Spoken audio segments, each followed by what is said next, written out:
অনেক সময় আমাদের ইমার্জেন্সি পাসপোর্ট সাইজের ছবি প্রয়োজন হয়। আজকে আমি আপনাদেরকে দেখাবো যে আপনারা কিভাবে মোবাইল দিয়ে পাসপোর্ট সাইজের ছবি তৈরি করবেন। এইরকম অনেক ইন্টারেস্টিং ভিডিও আসবে যেগুলো আপনাদের অনেক কাজে লাগবে।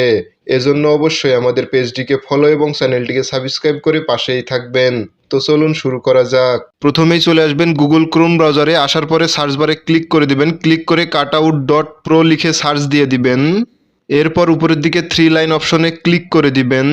এরপর লগ ইন অর সাইন আপে ক্লিক করে দিবেন। ক্লিক করার পরে কন্টিনিউ উইথ গুগলে ক্লিক করে দিবেন। ক্লিক করে আপনাদের মোবাইল ফোনে থাকা যে কোনো একটা গুগল অ্যাকাউন্ট দিয়ে লগ ইন করে নেবেন। লগ ইন করার পরে এখান থেকে একটু নিচের দিকে নেমে আসবেন, আসার পরে দেখবেন যে পাসপোর্ট ফটো মেকার নামে একটা অপশন, তো এর ওপর ক্লিক করে দিবেন। এরপর এখান থেকে আপলোড ইমেজে ক্লিক করে দিবেন। এরপর আপনাদের গ্যালারিতে চলে যাবেন, তারপর আপনাদের যেই ছবিটা দিয়ে পাসপোর্ট সাইজের ছবি বানাতে চাচ্ছেন তো সেই ছবিটা সিলেক্ট করে দিবেন। ছবিটা সিলেক্ট করার পরে দেখতে পাচ্ছেন যে এখান থেকে ছবিটার ব্যাকগ্রাউন্ড রিমুভ করে দিয়েছে এবং ছবিটা পাসপোর্ট সাইজের আকারে কেটে দিয়েছে। তো এখান থেকে ব্যাকগ্রাউন্ড কালার দেওয়ার জন্য কালারের উপর ক্লিক করে ব্যাকগ্রাউন্ড কালার দিয়ে দিবেন।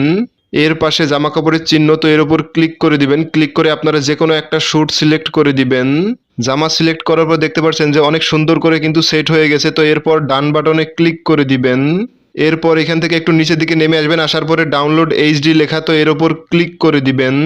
ক্লিক করার সাথে সাথে কিন্তু ছবিটা আপনাদের গ্যালারিতে ডাউনলোড হয়ে যাবে।